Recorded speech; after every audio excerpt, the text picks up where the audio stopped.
聖道家唔同弟兄姊妹，大家好。今日咧2026年1月2號啊，我哋開始咗咧聽出埃及記。一開始咧就係呢個傳奇人物摩西啊 Moses 啊。我印象中嗰個咩陳豪啊，即係呢個藝人陳豪咧，個英文名都好似係叫 Moses 喎吓。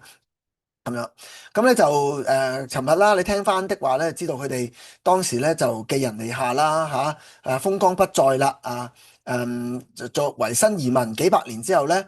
當地嘅埃及人咧都唔認賬啦甚至乎要控制佢哋人口，殺佢哋嘅即係 BB，等佢哋唔可以咧繁衍。但係咧又唔可以殺晒喎，因為佢繼續埃及人繼續想呢班嘅以色列人、猶太人咧做佢奴隸啊嘛，咁啊只係控制佢人口啫。咁摩西嘅出世咧就今日就聽到啦，開始聽經文好嘛？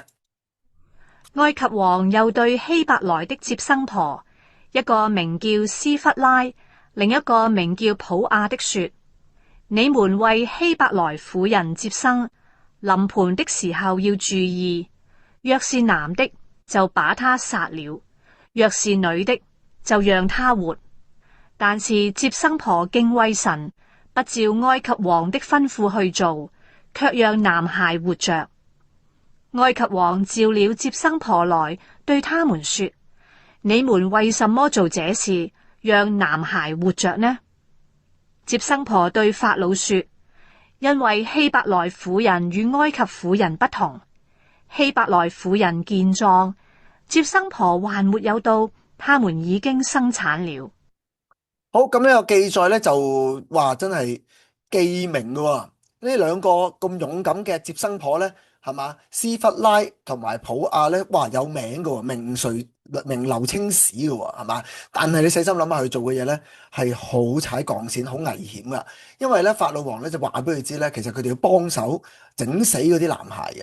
咁但係咧佢唔單止冇幫啦，但係佢哋又冇事喎。佢冇即係冇俾法老王即係遷怒於佢哋咧，就將佢哋咧問罪喎。原因就係佢哋講大話咯。佢話：哎呀，我未去到咧，佢哋已經出生啦，整佢唔死啦咁樣。咁呢個法老又唔知點解又信佢喎，又冇嘉許兩個接生婆喎咁樣。嗱，聖經我都講係有好幾段嘅經文咧，都係講嗰啲人講大話係嘛，而咧佢結果咧係名留青史嘅。係嘛？耶穌嘅祖先妓女拉合耶穌嘅祖先有一個叫他瑪都係咁樣。個原因就係唔係話咁容易講大話，聖經贊同人講大話，而係佢哋要喺一個被欺壓，要拯救一啲人嘅生命。佢呢度話佢係敬畏神添嘅，你有冇留意啊？接生婆係敬畏神，其實佢自己因為呢個大話咧都會死嘅，其實都係嘛？佢都唔知道。係咪咁樣就可以瞞天過海，講得服呢個法老王嘅喎？係嘛？接生婆因為敬畏神，神就叫他們成家立室添。